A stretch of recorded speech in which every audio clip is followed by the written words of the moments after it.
Hello guys, welcome back to our channel. இன்றைக்கி நாம் பார்க்க போகிற வீடியோ எங்கேன்னு பார்த்தீங்கன்னா நார்த் சென்னையில் மண்ணடியில் இருக்க பிஸ்மி ஹோட்டலுக்கு தான் வந்திருக்கோம். ஸோ நைட்டு சாப்பிட்லான்னு சொல்லிட்டு வந்தோம். இங்கே வந்து ஃபேமஸ்ன்னு பார்த்தீங்கன்னா நான்வெஜ் தான். ஸோ பிஸ்மி அசைவ உணவகம் அது எங்கே இருக்குன்னா அங்கப்பநாயக்கன் ஸ்ட்ரீட்டுக்கும் மோர் ஸ்ட்ரீட்டுக்கும் நடுவில் சந்தில் இருக்குது, ஒரு சின்ன சந்தில் இருக்குது. பட் இங்கே நான்வெஜ் எல்லா வெரைட்டிஸுமே கிடைக்கும். இங்கே பரோட்டா அவங்க போடுற ஸ்டைலை பாருங்கள். ஸோ அங்கே அவங்க மாவு பிசைஞ்சு அப்படியே தூக்கி வீசுனாங்க. அவர் கரெக்டாக கேட்ச் பிடிச்சி அப்படியே போடுறாரு பாருங்கள். ஸோ அந்த ஸ்டைலே பார்க்க சூப்பராக இருந்தது.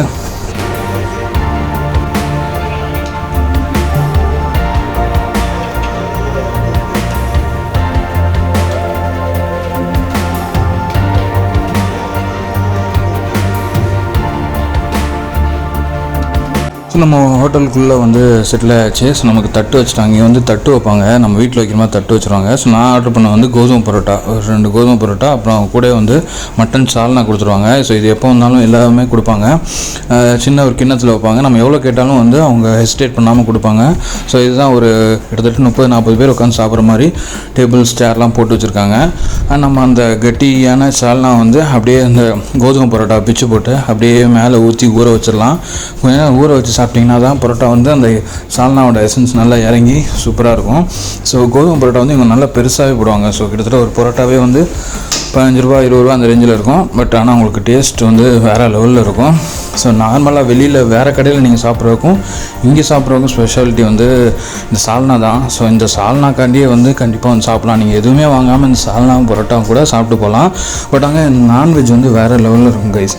ஸோ கண்டிப்பாக நீங்கள் மண்ணடி வந்தீங்கன்னா இங்கே நீங்கள் பரோட்டா அண்ட் அந்த சால்னா ட்ரை பண்ணி பாருங்கள். ஸோ இப்போ பரோட்டா சால்னாவோட நம்ம என்ன ஆர்டர் பண்ணோம்னா ஈரல் கிரேவி ஒன்று ஆர்டர் பண்ணோம். மட்டன் ஈரல் வித் கிரேவியோட. ஸோ அதை பாருங்கள் எவ்வளோ திக்காக இருக்குன்னு. ஸோ இது நல்லா ஊற வச்சுட்டு அதுக்கப்புறம் அந்த கிரேவியும் வந்துடுச்சு. ஸோ அதையும் நம்ம ஆட் பண்ணி சாப்பிட்டோம். ஸோ எவ்வளோ திக்காக இருக்குன்னு பாருங்கள். இந்த கிரேவியை மட்டுமே வச்சு ஒரு 4-5 பரோட்டா சாப்பிட்லாம், அந்தளவுக்கு திக்னஸ் இருந்தது. ஸோ இது இவங்களோட ஒன் ஆஃப் த ஸ்பெஷல். இவங்ககிட்ட மட்டன் சாப்ஸு, மட்டன் ஈரல், சிக்கன் சாப்ஸு, அப்புறம் தலைக்கறி, இந்த மாதிரி நிறைய ஐட்டம்ஸ் இருக்குது நான்வெஜ்ஜில். ஸோ இவங்க கிரேவி தான் ஸ்பெஷல். ஏன்னா இவ்வளோ திக்காக இவ்வளோ யாருமே கொடுக்க மாட்டாங்க. ஸோ அது நல்ல ஆயிலியாக எவ்வளோ திக்காக இருக்குன்னு பாருங்கள். பட் ஈரோட கன்சிஸ்டன்சியும் நல்லாவே நிறைய 3-4 பீஸ் நிறைய பெரிய பீஸாக கொடுத்துருந்தாங்க. பட் சாப்பிட்டு பார்த்தேன் வேறு லெவலில் இருந்துச்சு guys. One of the best ஈரல் கிரேவி நான் சாப்பிட்டதுலேயே.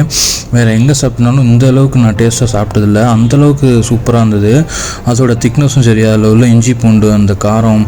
ஸோ நான் கொஞ்சம் காரமாக தான் இருக்கும், பட் ரொம்ப காரம் இருக்குது. சாப்பிட்ற அளவுக்கு தேவையான காரம் இருக்கும். நீங்கள் நல்லா வீட்டு சாப்பாடு மாதிரியே சாப்பிட்லாம். ஸோ வீட்டில் நீங்கள் வச்சு சாப்பிட்டா எப்படி சாப்பிடுங்க அதை விட டேஸ்ட்டாக இருக்கும்.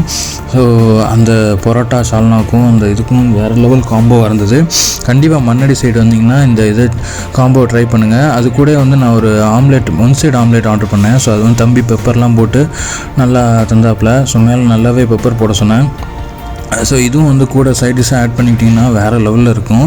ஸோ இது நான் ரொம்ப நாள் ஆச்சு இந்த மாதிரி சாப்பிட்டு. நான் அதனால தான் மண்ணடி ரொம்ப நாளைக்கு அப்புறம் கோவிடுக்கு அப்புறம் வந்ததுனால இதை நான் ட்ரை பண்ணேன் இங்கே ஸோ அந்த பழைய நான் 2-3 வருஷத்துக்கு முன்னாடி எப்படி சாப்பிட்டோனோ அதே மாதிரி டேஸ்ட் தான் இருந்தது. ஸோ அந்த சால்னாவும் சரி, அந்த பரோட்டாவில் கிரேவி எல்லாமே சேம் டேஸ்ட்டில் தான் இருந்தது. அண்டு இந்த ஆம்லேட்டையும் கொஞ்சம் சேர்த்துட்டேன். ஸோ 1 சைடு வேக விட்டு 1 சைடு வேகாமல் அதை 1 சைடு நல்ல நிறைய ஆனியன்லாம் போட்டு தந்தாங்க. ஸோ அதையும் அந்த பரோட்டா அந்த கிரேவியோடு சேர்த்து சாப்பிடும்போது ஆஹா, ருசி சொல்லவா வேணும், அந்தளவுக்கு டேஸ்ட்டாக இருந்துச்சு கைஸ்.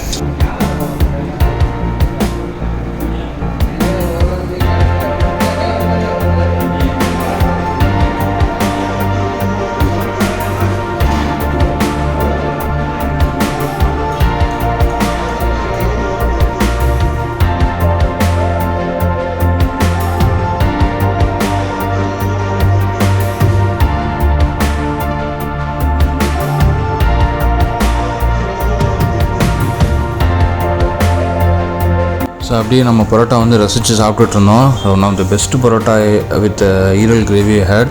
ஸோ கண்டிப்பாக 10 out of 10 கொடுக்கலாம் ரெண்டுக்குமே, ஈரல் கிரேவிக்கும் and 1 side omelette but parotta காம்பினேஷனுக்கு கண்டிப்பாக 10 out of 10 கொடுக்கலாம். கண்டிப்பாக மண்ணடி வந்தீங்கன்னா நீங்கள் நைட்டில் இதை ட்ரை பண்ணுங்கள். நெக்ஸ்ட் நம்ம ஒரு நார்மல் பரோட்டா ஆர்டர் பண்ணோம். ஸோ கோதுமை பரோட்டாவை தவிர்த்து ஒரு நார்மல் பரோட்டா ஒன்று ஆட் பண்ணி அது எப்படி இருக்குன்னு பார்க்கவே ஆட் பண்ணேன். நல்லா ஃப்ளேக்கியாக, நல்லா பெருசாக ஒரு பரோட்டா வாங்கினாலே உங்களுக்கு வயிறு நல்லா ஃபுல்லாகிடும். அந்தளவுக்கு நல்லா ரொம்ப கருக வேக விடாமல் கரெக்டான ப்ரொப்போர்ஷனில் நல்லா பண்ணியிருந்தாங்க. நல்லா சூடாகவே இருந்தது. ஸோ அதை அப்படியே நல்லா பிச்சு போட்டு அந்த ஈரலோடு சேர்த்து சாப்பிட்லாங்கிறதுக்காக அப்படியே மேலே பிச்சு போட்டேன். ஸோ கன்சிஸ்டன்சி செம்மையாக இருந்தது. அந்த பரோட்டா வந்து நல்லா ஹார்ட்னா உள்ளே சாஃப்டாக இருந்தது, பட் வெளியில் வந்து கொஞ்சம் அந்த லேயர் கொஞ்சம் ஹார்டாக இருந்தது. அது மேலே மிச்சம் உள்ள அந்த ஈரல் கிரேவியோடு சேர்த்து அப்படியே மேலே போட்டு சாப்பிட்லான்னு போட்டுட்ருந்தேன்.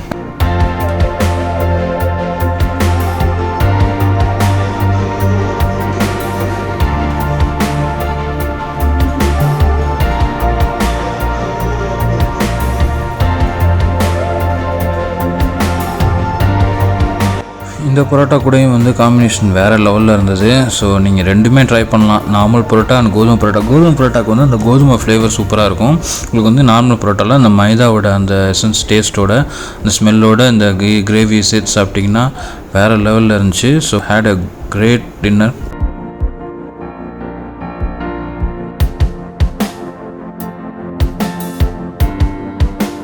தேங்க்ஸ் ஃபார் வாட்சிங் திஸ் வீடியோ. இந்த வீடியோ உங்களுக்கு பிடிச்சிருந்தா லைக் பண்ணி ஷேர் பண்ணுங்கள். தொடர்ந்து நம்ம சேனலை சப்போர்ட் பண்ணுங்கள். ஃபேஸ்புக், இன்ஸ்டாகிராமில் ஃபாலோ பண்ணுங்கள். Bye. Cheers. Have a great day. Bye.